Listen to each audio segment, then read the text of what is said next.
జై శ్రీమన్నారాయణ.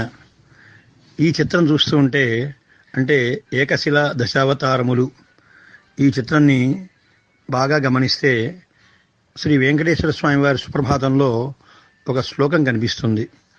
వెంకటేశ్వరుడు 10 అవతారాలతో కలిగినటువంటి మూర్తిగా దాని భావం తెలుస్తుంది.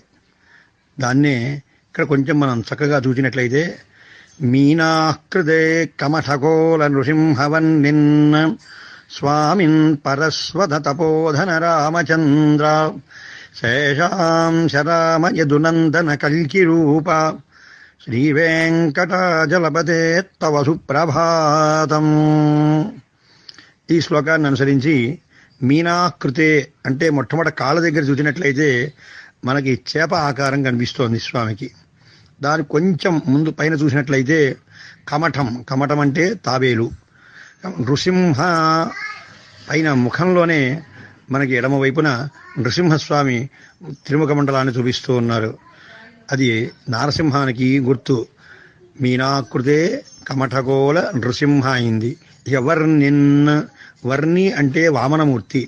కుడివైపు ఉన్నటువంటి ఆయుధాల్లో వామనమూర్తికి ఒక చిహ్నమైనటువంటి గొడుగు కనిపిస్తోంది, చూచారా? అది ఆ గొడుగును చూసిన వెంటనే వామనావతారం జ్ఞాపకం వస్తోంది. స్వామిన్ పరస్వధ తపోధన రామచంద్ర. తర్వాతది పరశు అంటే గొడ్డలి. అది ధరించినటువంటి వాడు పరశురాముడు. కాబట్టి మనకి ఆ గొడుగుకి సరిగ్గా అటువైపుకు చూడండి, చూచినట్లయితే పరశువు కనిపిస్తోంది, గొడ్డలి. పరస్వధ తపోధన రామచంద్ర.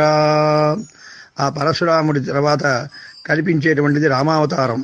ఆ రామావతారానికి గుర్తుగా గొడుగు కింద చేతిలో మనకి బాణం కనిపిస్తుంది. అలాగనే శేషాంశం రాముడు అంటే బలరాముడు. ఆ బలరామునికి గుర్తుగా కింద నాగలి ఉంది. గద ఇటువైపు ఉంటే గదకి అటువైపుగా మరొక చేతిలో చూడండి, స్వామి దగ్గర నాగలి కనిపిస్తుంది.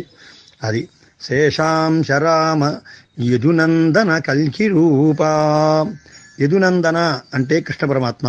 కృష్ణ పరమాత్మకి ప్రతీకగా ఆ ముఖముల పైన కిరీటం పైన నెమలి పింఛములు కనిపిస్తున్నాయి. ఆ నెమలి పింఛములు బట్టి ఈయన కృష్ణుడే అనవచ్చు. యదునందన కల్కి రూప. కల్కి అవతారానికి గుర్తుగా ఇటువైపు నాగలి పైన ఉన్నటువంటి చేతిలో ఒక ఖడ్గం కనిపిస్తోంది. అది కల్కి అవతారానికి ప్రతీక. ఇవన్నీ కలిగినటువంటి వాడు కలియుగంలో మనకి శ్రీ వెంకటేశ్వరుడిగా లభిస్తున్నాడు అని శ్రీ వెంకటేశ్వర స్వామి వారి అవతారం మధ్యలో ప్రాయస్వ చరణౌ పుంసాం శరణ్యత్వేన పాణిన కృపయా దిశతే శ్రీమద్ వెంకటేశాయ మంగళం అని అన్నట్లుగా తన అమోఘమైనటువంటి హస్తాలతో తనని ఆశ్రయించమని చెప్తున్నటువంటి వాడు స్వామి. అది మనకు కనిపిస్తోంది ఈ చిత్రంలో. ఈ రకంగా ఎవరో చక్కటి శిల్పి దీన్ని ఆకృతిని తయారు చేసి ప్రచారం చేశారు. మనస్సులో ఉన్నటువంటి భావాన్ని చూపించడం చాలా కష్టం. చాలా చక్కగా ఇది నిర్వహింపజేశారు. జై శ్రీమన్నారాయణ. అడియన్ కులశేఖరదాస. Share chat.